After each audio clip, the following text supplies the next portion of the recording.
Hey everyone, welcome back for another deep dive. Today we're going to be looking at something I know a lot of you are super interested in, like building a successful life, creating wealth, maybe even ditching that 9 to 5.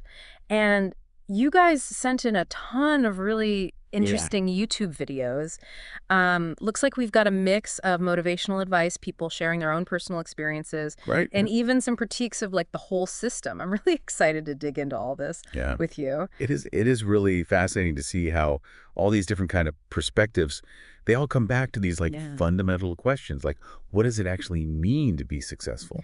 How do we build wealth in a world that just seems to be like constantly changing?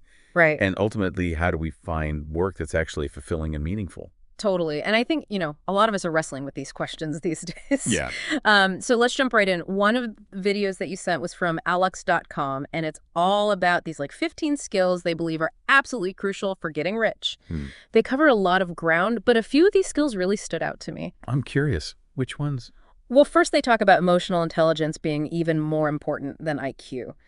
Now, that might sound kind of counterintuitive, but they make this really compelling argument for why understanding people and being able to connect with them on an emotional level, it's key when it comes to building wealth. And that's a point that really resonates with me because, it's not just about being book smart, right? It's about understanding how to navigate relationships, build trust, influence others.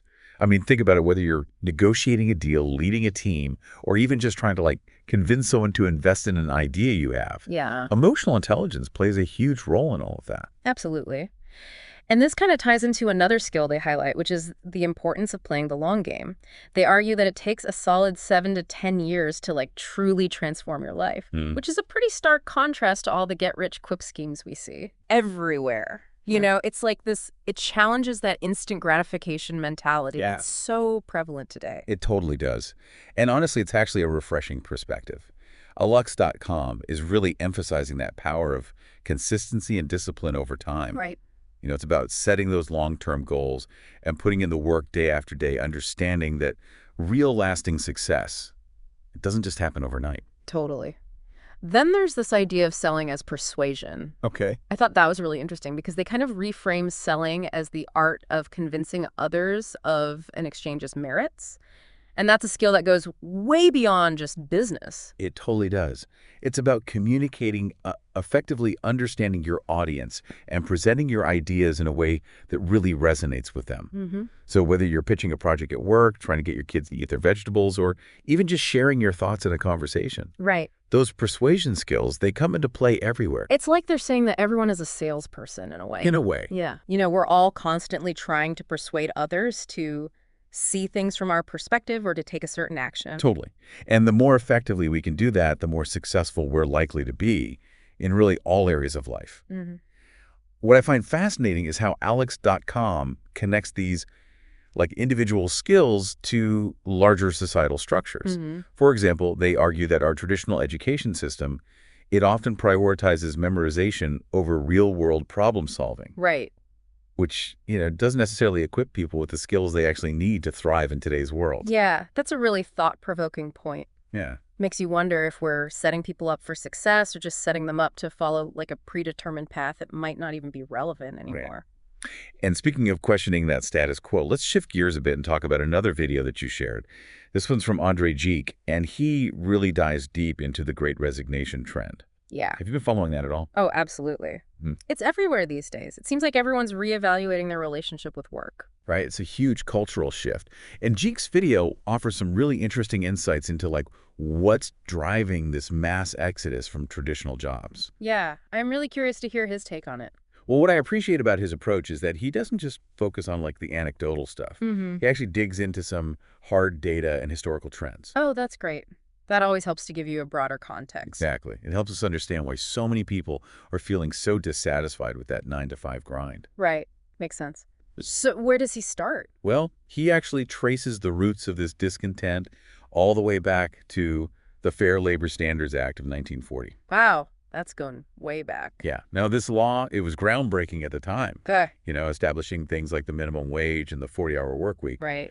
But Jeek argues that it's actually become kind of outdated in our technologically advanced world. I mean, it's amazing to think about how much the world of work has changed since the 1940s. It really has, right? Yeah. We've seen this massive increase in productivity thanks to technology. Oh, But for a lot of people, wages just haven't kept pace. that's a really good point. It's like, where did all that extra value created by increased productivity go? Exactly. And Jeek, he points to several factors, including things like the decline of unions, globalization, even the rise of the gig economy is playing a role. Okay, so those are some pretty complex issues. How does he break it down? Well, he does a really good job of explaining it in a way that's easy to understand.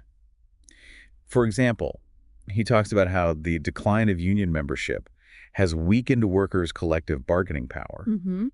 which means that even though companies might be making more money, it's not necessarily trickling down to their employees in the form of higher wages. Right. It's like this perfect storm of economic and social forces that have created this environment where people are feeling burned out, undervalued, and just plain stuck. Yeah. And then, as Jake points out, the pandemic hit, and it was like a catalyst for a lot of people to reevaluate their priorities and say, like, is this really how I want to spend my life? Yeah.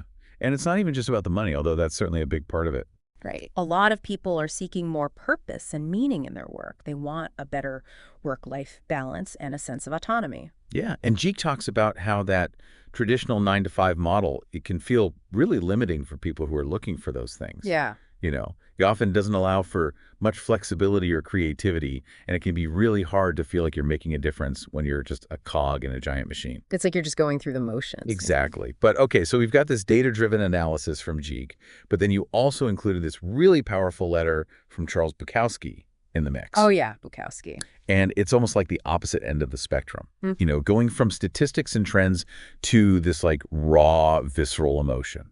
It is a great contrast, and I think it adds a really important dimension to our conversation because Bukowski's perspective, it's intensely personal. Mm. He absolutely hated the 9-to-5 grind. He called it slavery, and he talked about how it like slowly chipped away at people's humanity. Yeah, there's this one line in his letter that really stuck with me. He says, "There's a sort of bleakness that begins to invade the soul of a man when he gets up every day and goes to a job that he hates to do work that means nothing to him."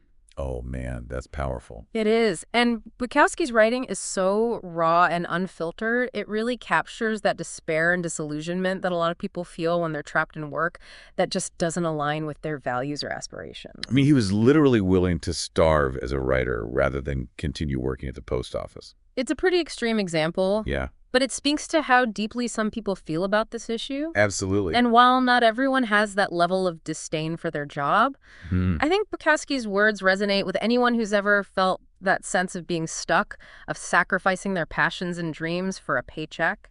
It's a good reminder that work, it's not just about earning a living. Yeah. It's also about how we spend our time, our energy, and ultimately how we shape our lives. And if we're not careful, the wrong job can really take a toll on our mental, emotional, even physical well-being. Totally. Hmm.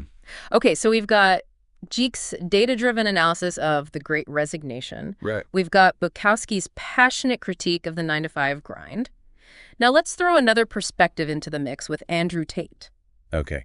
Now, Tate, he's definitely a controversial figure, and his views on work and success are pretty intense. A bit extreme for some people. Yeah, he's all about relentless ambition and drive, even above things like happiness. His message is mostly geared towards men, and he basically says that men shouldn't even concern themselves with happiness. Instead, they should be laser-focused on achieving success and building a legacy. It's definitely a bold statement, Yeah. and it challenges a lot of conventional wisdom about work-life balance and finding fulfillment. Tate believes that happiness is a byproduct of achievement, not a goal in and of itself. It's an interesting contrast to Bukowski, who saw the 9-to-5 as soul-crushing and prioritized creative expression above all else. Yeah, it is. And it's interesting to think about how these contrasting views relate back to those skills for success Yeah. that Alex.com outlined. You know, Alex.com. They're all about building skills for both wealth and personal growth. Right. They emphasize things like emotional intelligence, discipline, the importance of the long game. Yale highlights those systemic issues that contribute to job dissatisfaction. Yeah. Then you have Bukowski and Tate, who offer those more individualistic perspectives. It's like they're all pieces of a puzzle, each one offering a different angle on this larger question of how we define success and find meaning in our work. And there's no one right answer, of course. Right. It's about figuring out what resonates with you, what aligns with your values, and what kind of life you really want to build. Absolutely. All right, let's bring in one final perspective with Myron Golden's video. He introduces this really cool concept of a financial estate and emphasizes the importance of financial literacy. Golden's approach is very practical and actionable. Right. He uses this analogy of a financial house to illustrate different levels of financial well-being. I love that analogy. He's so clear and relatable, right? Yeah. He talks about a sick house, which represents financial instability. You know, you're constantly struggling to pay bills and making impulsive purchases that don't really add any value to your life. Then there's the stable house, which represents a more responsible approach to money management. Okay. You're paying your bills on time, saving some money, but you're not really growing your wealth or building long-term financial security. Right. And then there's the strong house. That's where it gets really interesting. That's the goal. Right? Yeah, a strong financial house. It's all about building income-producing assets. And those are the things that generate income even when you're not actively working. Exactly. It's a key difference between the stable house and the strong house. Totally. You know, the stable house is about managing your money. Right. The strong house is about making your money work for you. Okay. I like that. So how can people start shifting their mindset and actions to actually build that stronger financial house? It starts with education. There are so many resources available these days to learn about personal finance. Yeah. You can read books, listen to podcasts, take online courses, whatever works best for your learning style. Right. And it doesn't have to be overwhelming. No, not at all. Golden suggests starting with the basics, creating a budget, tracking your spending, and setting up an emergency fund. Yeah, those are the foundational pieces. Right. Once you've got those in place, you can start exploring different ways to actually build income-producing assets. Yeah. This could be anything from starting a side hustle to investing in real estate to building an online business. Oh, so many options. So many options. So it's a journey, not a sprint. Exactly. Right? Even small steps consistently applied over time can make a huge difference in your financial future. It's all about building that foundation brick by brick until you have a financial house that's not only stable but thriving. Absolutely. And that actually brings us back to where we started with those 15 skills for success that ALX.com laid out. Right. So much of what we've talked about today, it ties back to those core principles. Yeah, like what? Discipline, emotional intelligence, long-term thinking, even those skills of marketing and selling your ideas. It all comes into play. It's amazing how these seemingly disparate perspectives converge on some like fundamental truths about how we create success and build a life we're proud of. It's important to remember that those truths, they're not set in stone. Right. They're constantly evolving as we learn and grow. That's why it's so valuable to expose ourselves to different perspectives, to challenge our assumptions, and to constantly be asking ourselves those big questions about what we want out of life. Absolutely. So as we wrap up this first part of our deep dive, I'd love to hear your thoughts. What's resonating with you most strongly from all of these different perspectives on work, wealth, and happiness? Yeah, what's sticking with you? What feels most relevant to your own goals and aspirations? Let's dive into that in the next part of our conversation. Sounds good. We'll be right back after a quick break. Mr. Stevens? Hey there.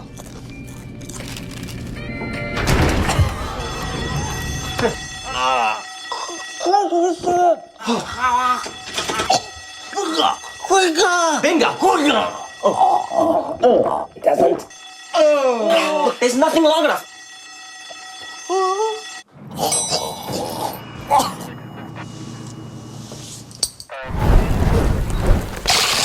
So we were talking about how everyone's got a different take on things. Yeah. At less.com, they're about those practical skills. Right. Jick's digging into like the bigger systemic problems. Right. And then Bukowski and Tate, they're bringing in that personal element. Yeah. You know? Yeah, it's a good mix. It makes you think about things from all these different angles. Totally. And I think it's important to remember that none of these perspectives are necessarily wrong. Right. They're just different lenses through which we can view this whole idea of work and success and meaning. Yeah, and ultimately it's up to each individual to decide what resonates with them. Exactly. So going back to Bukowski for a second. Yeah. Remember how he talked about how the 9-to-5 just like chipped away at people's humanity? Mm-hmm. It was pretty intense. Yeah. And while his experience might have been extreme, I think a lot of people can relate to that feeling of being stuck in a job that just drains them. Definitely. It's Yeah. like you're giving so much of yourself to something that just doesn't feel fulfilling. Right. And that can really take a toll on you over time. It's like you're trading your time and energy for a paycheck, but you're not getting anything back in terms of personal growth or satisfaction. Exactly. And that's why it's so important to be intentional about I think a lot of people are starting to realize that, especially in light of the pandemic and Great Resignation. Yeah, the pandemic really shook things up.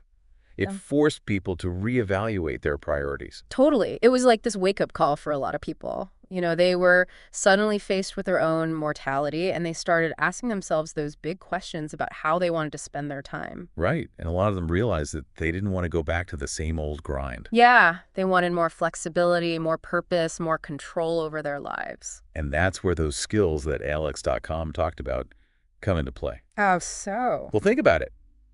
If you have strong emotional intelligence, you're better equipped to understand your own needs and motivations.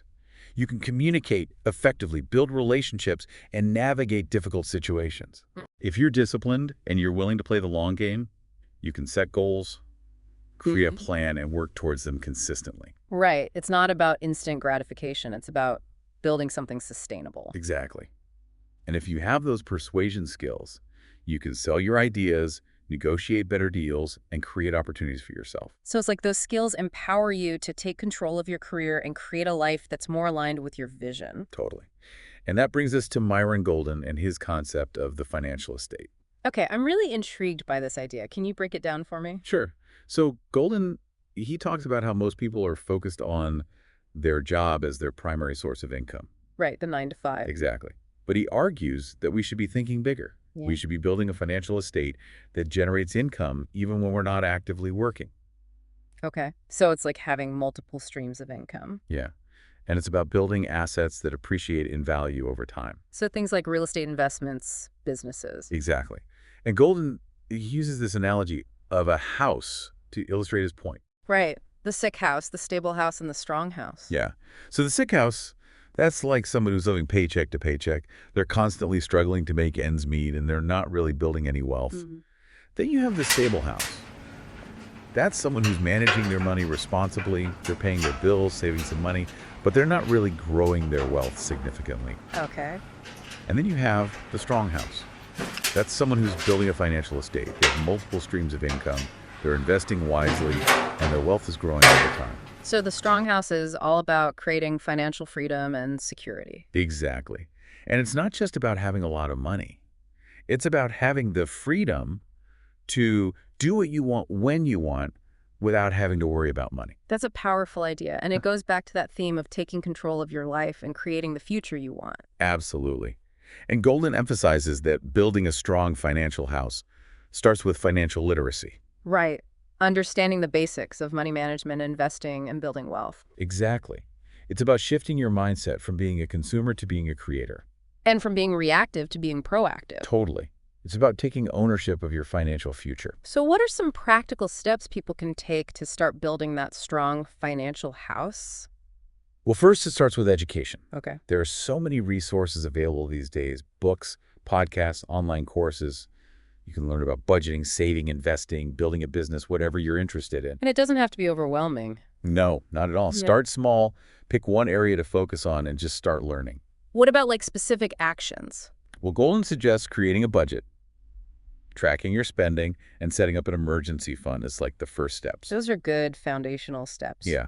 Once you've got those in place, you can start thinking about how to increase your income and build assets. So maybe starting a side hustle, investing in the stock market, or even just putting some money into a high-yield savings account. Exactly.